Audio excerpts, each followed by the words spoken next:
All right. So, I'm out here today. I can't believe I'm having to wear a jacket. It's mid-April here in Texas, and we had a slight storm come across us the other night.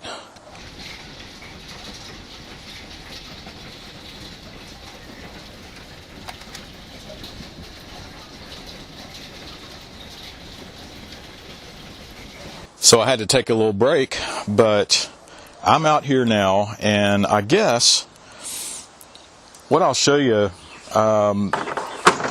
with this lawn tractor, I'm going to show you. I've worked on this numerous times, and it was all because of electrical problems, right? And let me show you here. This is actually a pretty nice mower. You see, I already have the steering wheel off, and you know, all this is actually loose where I already dug into it. But I'll show you what I did. So it's a Troy-bilt XP Super Bronco 50-inch, and it's actually a pretty nice lawn tractor. You know, it sure looks good. Has a really good look to it. You know, 50-inch cut.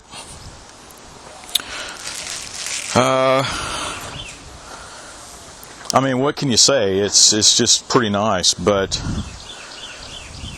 I have gone through, like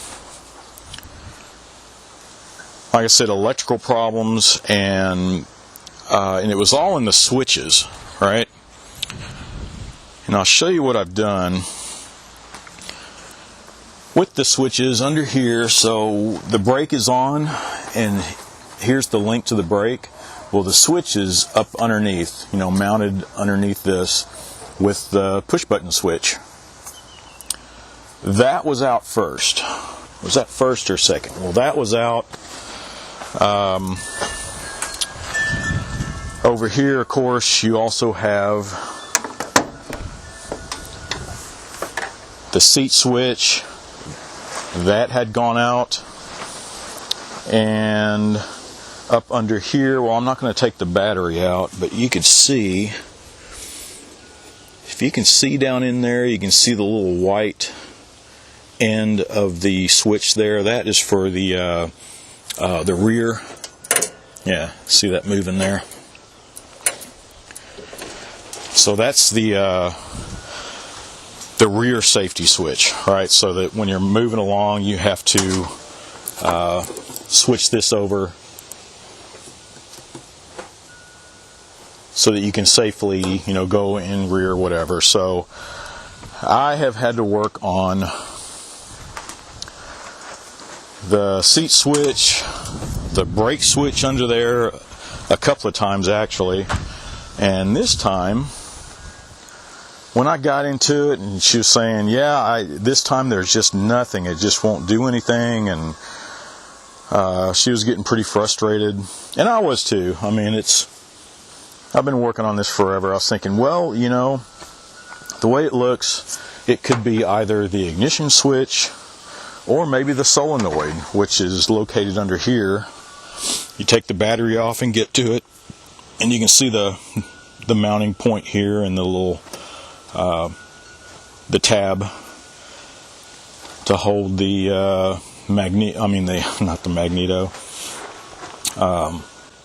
the starter solenoid. So I was thinking, well, so I went through, checked all the switches, you know, these safety switches, and they were all good, all right? They're all doing like they should. And I was thinking, well, maybe it's the ignition switch. Maybe the ignition switch is not sending signal to the solenoid, or the solenoid's bad, right? So I'm going to have to check it from this end and this end. So this is what I did. You know, I get my multimeter out. I'd taken all this off so it'd be easier to get to, easier so I could get to the ignition switch and all that stuff. So, let's see. How can I show you here? I could have taken all this off, but it was kind of a pain in the ass anyway. But I'll get those under. So here's the switches. Now you see the green wires there, that will show a ground, you know, with the safety switches and everything. You see the orange lead there? That is the output signal going to the solenoid. And what I did, let's see, let me verify which pole that was again. This was such a pain in the ass to get through. So it is this one here. Let me put this camera down where I can show you what I'm doing. Alright, so I decided to take this off first and make sure the ignition switch is doing what it should. So I put this over to read ohms, and I want to hear the little beep, right? There we go. So when this is sending signal over to the solenoid, I believe this was the hot, and this one was going to the solenoid. Oop. I want to switch it over. Hear that? I was like, well, shit. The ignition is working. So, what I'm not going to show you, since I already have the battery and everything put in, I followed that same orange lead from here to the solenoid to check and see if it was getting to it, and it wasn't, right? It was like a open lead going to the solenoid. So I looked farther into the PTO switch, and if you see here, let me show you what next thing I tested. So here is, yeah, there's the plug going to the PTO. And what I noticed, this is the input. You see the two orange wires there? This one on the left, this was the signal coming from this ignition, and then it exits this right one, goes to the solenoid. And when I took this off, let me see if I can get it to do it.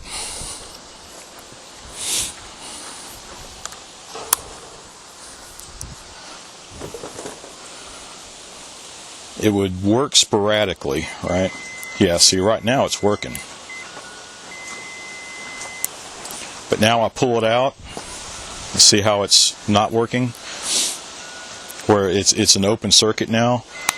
Well, before, I was testing it and there was nothing. I mean, it wasn't closing the circuit there. So that's what it ended up being. It ended up being this, of course it's working now. When I was jiggling it around, there it goes. See, when I'm jiggling the tabs, sometimes there it's disconnected. Oh.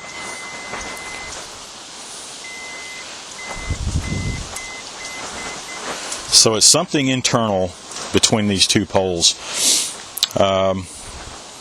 So that ended up being the problem now. So this is the third switch that I've had to replace. And kind of disheartening, because when I went and looked for the part, here's the replacement part. Okay, it all looks great. Graphics are the same, colors are a little different, but this one is actually an upgrade. So the HD switch blade clutch PTO switch, Cub Cadet, MTD, troy-bilt, 10 amp upgrade. So with these, if I'm not mistaken, these will handle a 5 amp.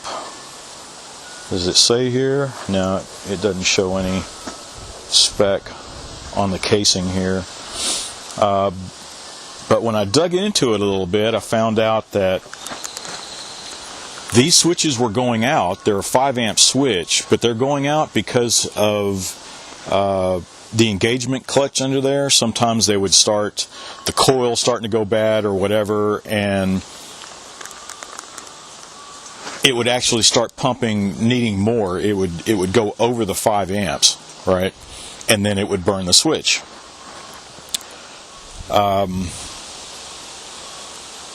Well, this one wasn't burnt up. It was just a bad connection in here. But with this one, it's supposed to be the 10 amp upgrade. So, you know, if that little PTO clutch starts going out, I mean, it'll last a little longer.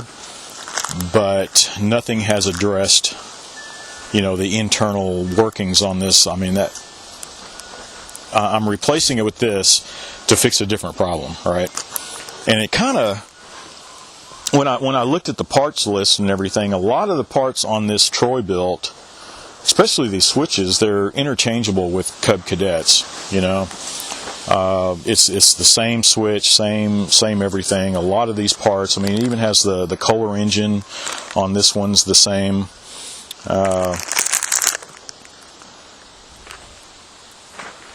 So a lot of this stuff is just like, I guess, one of the new Cadet XT1s, right? It's just cosmetically different. There might be a few differences here and there on some of the mechanics, but for the most part, there are a lot of interchangeable parts, and that bugs me. And come to find out, everybody is stocking these switches. It's becoming a known thing that these switches are going bad, which, you know, kind of pisses me off. Gives me a lot of business, but my customers are so pissed. It's like, man, you know, it's not my fault. I can fix it for you, but that's just the way it is, right?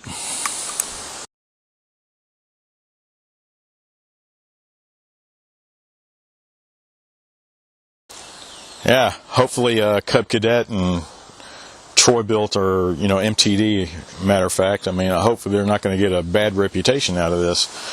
But I've worked on this thing numerous times, and it's all the switches. And there's only like 12 hours on this machine, right?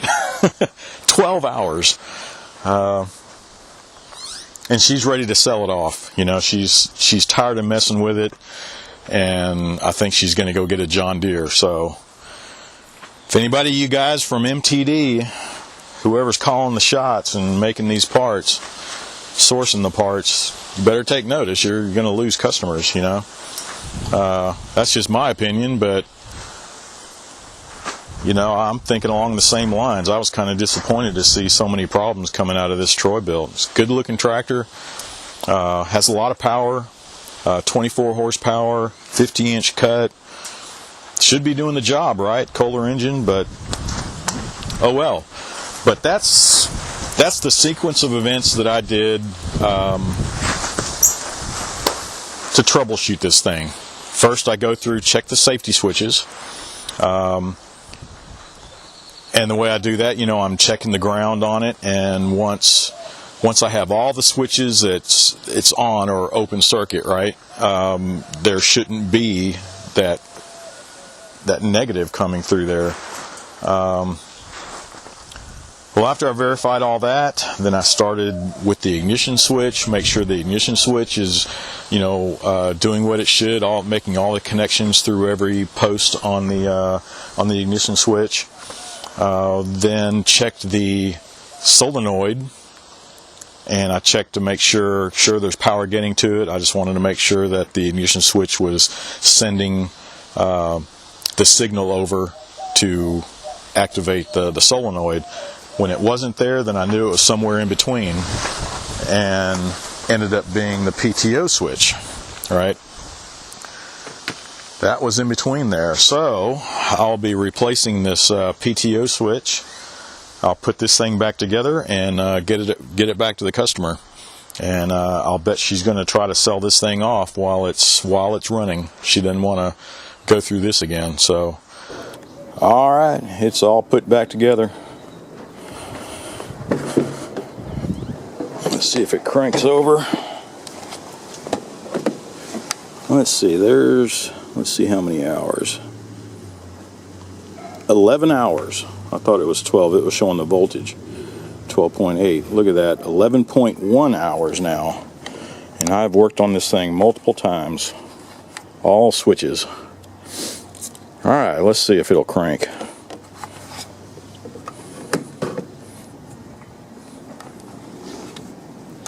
Trying to find a place to put my camera.